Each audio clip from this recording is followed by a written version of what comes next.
kampo ni Catherine Bernardo, nakiusap na umano sa ABS-CBN na patigilin na si OG Diaz sa kanyang mga sinasabi.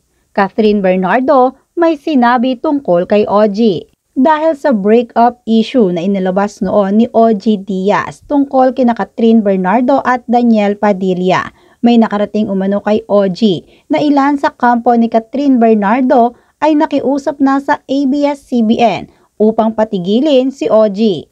Isinapubliko at ibinahagi ng talent manager, vlogger na si OG Diaz na ilang tao ang iniimpluwensyahan ang ABS-CBN na patahimikin na siya sa pagsasalita patungkol sa napababalitang breakup ni Daniel Padilla at Catherine Bernardo.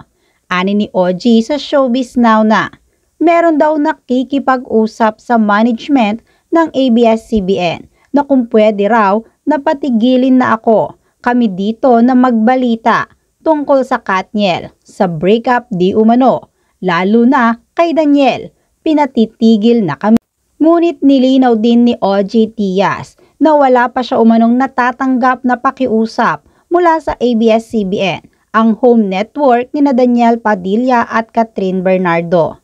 Kaya naman kaugnay nito, idinagdag pa ng controversial talent manager na mayroon ng reaksyon sa planong pagbubusal sa kanya ang kampo ni Catherine. Ayon kay OG, mayroon umanong nakarating sa kanya na mayroon talagang nakipag-usap o nakiusap sa kampo ni Catherine Bernardo. Pahayag nga ni OG Diaz, meron pang nakarating sa akin, meron namang nakipag-usap sa kampo ni Catherine Bernardo. Yun na nga.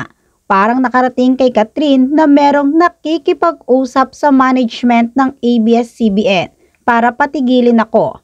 Ang sabi umano ni Catherine Bernardo na nakarating kay OG, ang sabi ng kampo ni Catherine, nakarating lang naman sa akin to.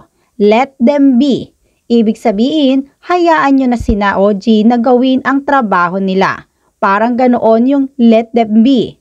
Dinipensahan naman niya ang sarili at sinabing wala siyang inilalabas na fake news tungkol kina Catherine Bernardo at Daniel Padilla. Sa pahayag nga niya, una sa lahat, wala po kaming ibinabalita rito na nakakasirang puri kay Catherine, kay Daniel o sa relasyon.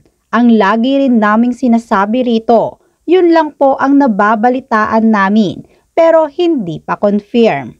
Matatandaan kay OG Diaz din nagsimula ang patagong nagkikita o pagkikita ni Daniel at ng aktres na si Andrea Brillantes. Gayunpaman, nilinaw niya na ito ay ibinalita lang sa kanya ng isang source at walang kumpirmasyon.